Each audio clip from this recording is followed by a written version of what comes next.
Welcome. In today's video, we're going over how to fix bad FHP or forward head posture.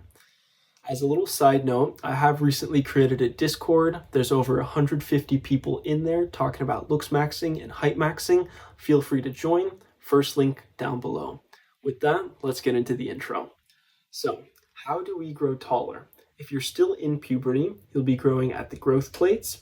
HGH will stimulate the production of chondrocytes or cartilage cells at the ends of your long bones. That cartilage gets turned into bone through endochondral ossification. If you're past puberty, like me, we'll be targeting posture, such as forward head posture, fuller spinal discs, and we'll be trying to heal cracks within the bone matrix. This last one is bone remodeling, and it will take several months or even years to see good results. However, posture is the fastest, so that's what we'll be focusing on today. Now, what causes bad FHP?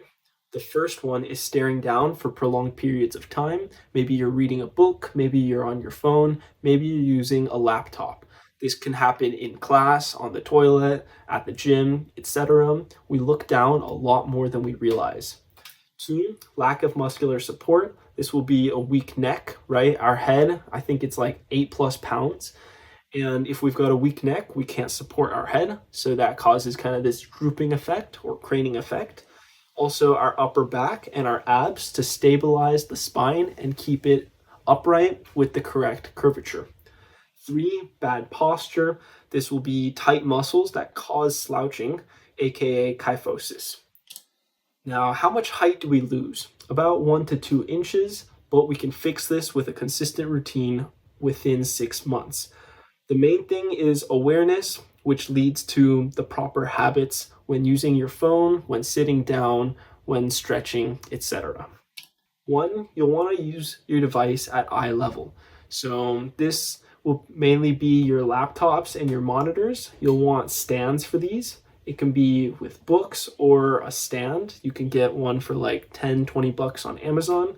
And if you're using your phone, try and hold it up and take breaks frequently. And if you can't do that, try lying down on your bed where your spine is nice and flat and using your phone then. 2, there's something called the 20-20-20 rule. Every 20 minutes, you should take 20 seconds to kind of rest your eyes and realign your posture. As you're waiting, you should stare at something that's roughly 20 feet away to recalibrate your eyes. So you should set a tiny little timer on your phone every 20 minutes or so. Try and do this.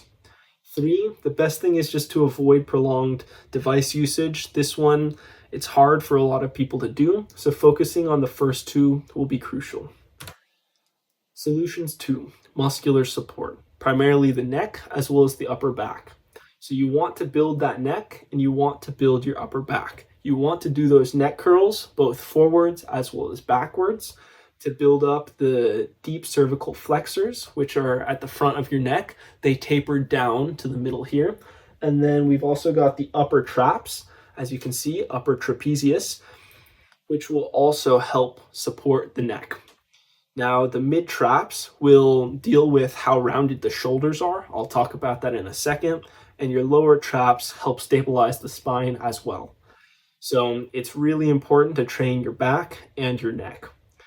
Also, chin tucks are a worthy mention just because you can never strengthen your deep cervical muscles too much. So chin tucks, you'll be sitting upright and then tuck your chin in, hold, and then come back. So that not only trains the deep cervical muscles here, the deep cervical flexors here, but it also helps stretch out the back, which means your neck won't be too tight. But I'll get into stretching the neck in just a moment. Now, rows, barbell, or dumbbell to hit the rhomboids and mid traps, like I just said earlier. Extra, you may want to target your core with hanging leg raises and even planks if you have time to maintain proper spine curvature. Fun fact here, if your spine were completely straight, flat as a board, you would lose height because your spinal discs wouldn't be used to it. You need proper spinal curvature, so a little bit of curve in your spine in order to keep those spinal discs happy and inflated. 3, bad posture, aka kyphosis. So this will mainly be the rounding of the shoulders, a tight chest pulling everything in, and it's that rounded upper back that we're going to be targeting because it leads right into that bad FHP. So tight muscles, they pull unfavorably on the body, add to bad FHP. You'll want to target your chest and shoulders with a PVC pipe pass-through. So you grab a PVC pipe, you bring it all the way up, around, and then you'll come back, and that'll hit your back, your shoulders, your chest. It'll just loosen up your entire upper body pretty much. Then you'll want to do neck circles. You can also look up, sideways, and you'll want to hold some of these in order to get a really good stretch and make sure that nothing is too tight and pulling unfavorably. Now, I know these are kind of hard to fit into your daily routines just because there's so much going on, but if you can dedicate a few rest periods while you're at the gym to some of these stretches, that would be perfect. 3, your upper back. This one would require a foam roller. You'll kind of roll back and forth, targeting that little rounded portion on your upper back.